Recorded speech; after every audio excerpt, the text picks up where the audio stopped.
Mesdames et messieurs les maires, permettez-moi tout d'abord de vous féliciter pour votre élection et vos premiers pas dans ce mandat électif que l'on dit le plus beau de tous les mandats. Je suis la sous-préfète de l'arrondissement de Castelsarrasin et j'aurai donc plaisir à échanger avec les maires de l'arrondissement sur vos différents projets de développement et autres sujets de préoccupation qui ont déjà été abordés de manière thématique par mes collègues.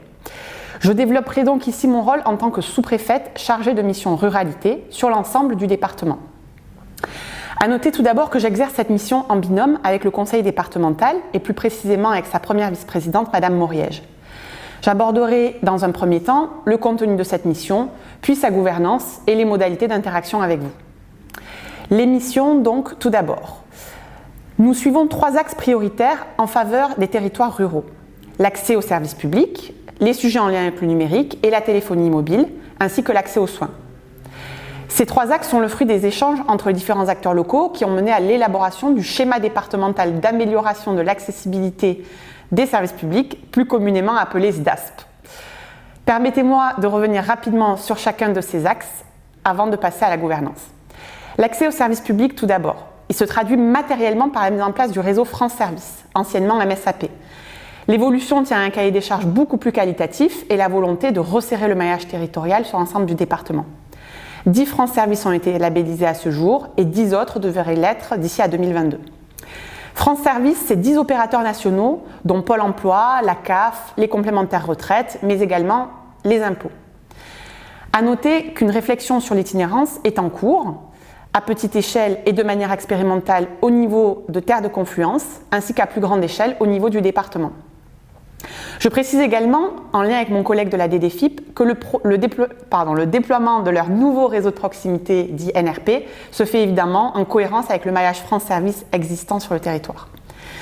L'accessibilité aux services publics, c'est aussi des réunions régulières avec le groupe La Poste, et notamment à travers les CDPPT qui permettent d'examiner de manière collégiale les nouveaux projets du groupe, mais aussi d'attirer l'attention sur les dysfonctionnements, les programmes d'ouverture ou de fermeture.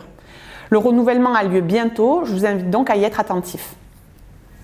Sur le numérique et la téléphonie, simplement vous dire que le sujet couvre aussi bien la partie infrastructure, la fibre, la couverture, que la partie usage. On ne peut pas avancer l'un sans l'autre.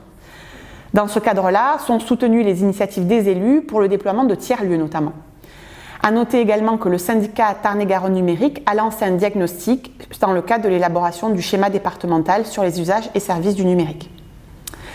Enfin, pour la santé, je précise tout d'abord que l'ARS reste bien le maître du jeu en ce qui concerne les politiques de santé, mais que la mission ruralité peut vous accompagner sur l'investissement et l'ingénierie de projet pour les maisons de santé pluriprofessionnelles. Nous travaillons également sur l'attractivité du territoire pour les internes en médecine, mais aussi pour les remplaçants, pour faire en sorte qu'une fois sur place, ils ne repartent pas. À souligner à ce sujet la politique du département de soutien du logement étudiant pour ces cibles prioritaires. J'en viens donc à la gouvernance et vous exposer comment elle s'incarne. Tout d'abord, les services de l'État. Nous travaillons avec la nouvelle Agence nationale de cohésion des territoires, plus connue sous le nom de l'ANCT.